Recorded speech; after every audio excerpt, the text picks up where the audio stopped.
Chilima tells economists to find solutions to economic shocks. Well, here's the truth about solutions. There are no solutions, there are only trade-offs. You're going to have to give up something in order to have these solutions. And I don't know if you guys are willing to go through the pain of sacrifice, because it's not just the government that has to make these sacrifices. The population of the country also has to start making some hard choices.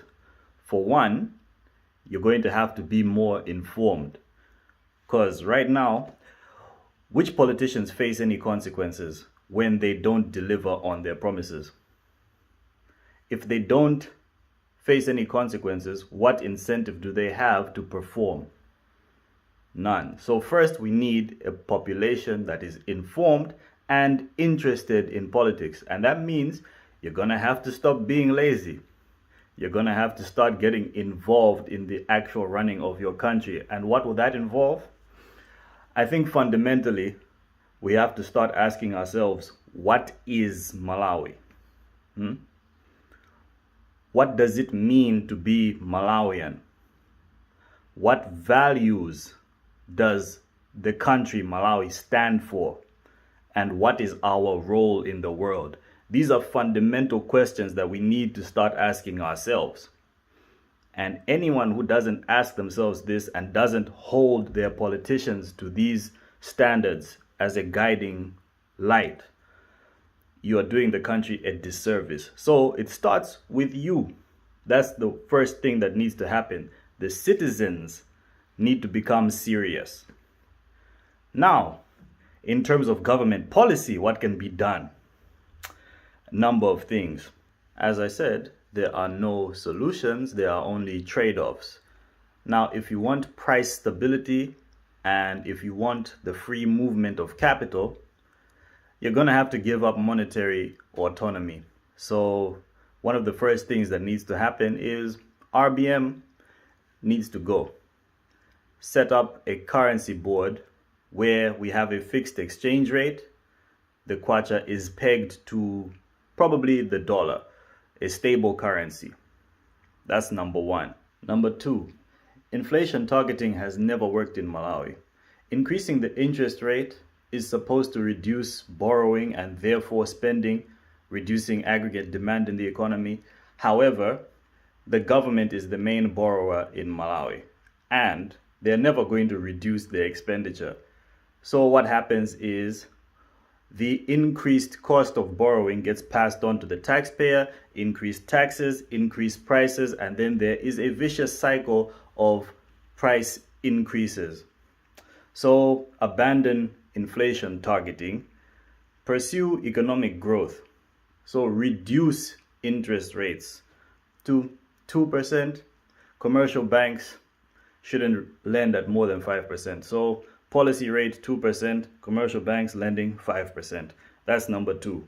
Number three, Malawi Revenue Authority also needs to be on the chopping block, because there seems to be a policy mismatch between the government revenue wing, which is MRA, and the government expenditure wing, which is the Ministry of Finance.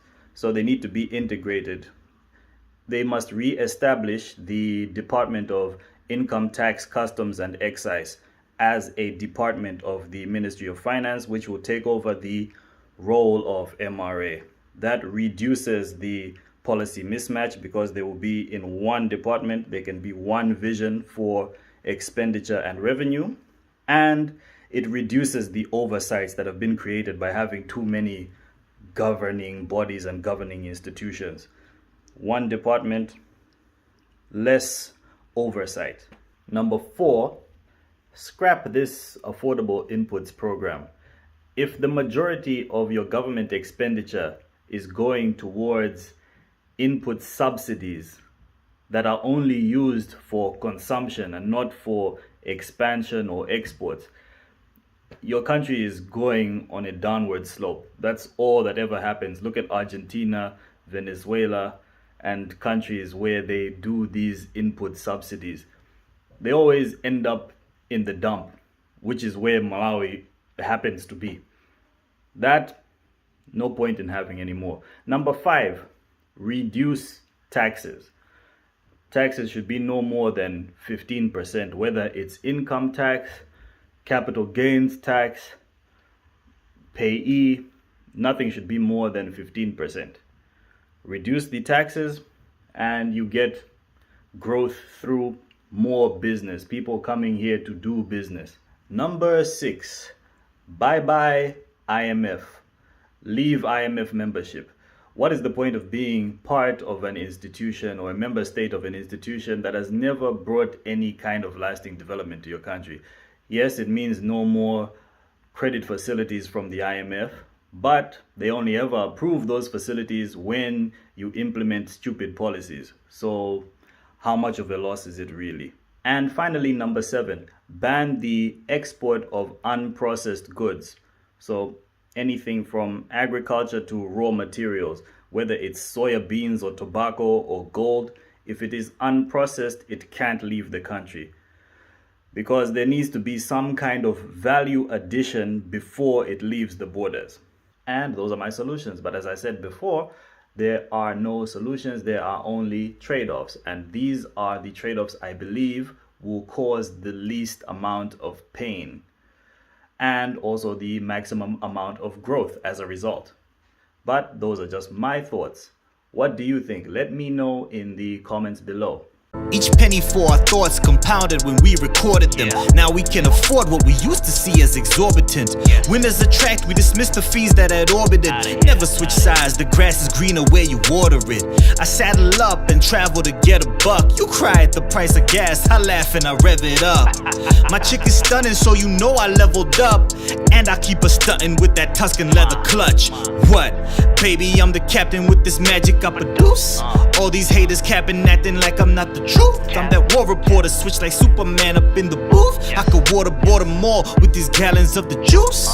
And I shoot when my new aim is I'm scooping that new range, cause the coop's looking too basic. Estates with a few acres, life is what you make it. The game's in a chokehold for blue faces. 100 on the dash, hunting for the cash. Running up a bag, stack it up and make it last. And my honey bad, looking like a fashion ad. I come through equipped, all this drip will make a splash.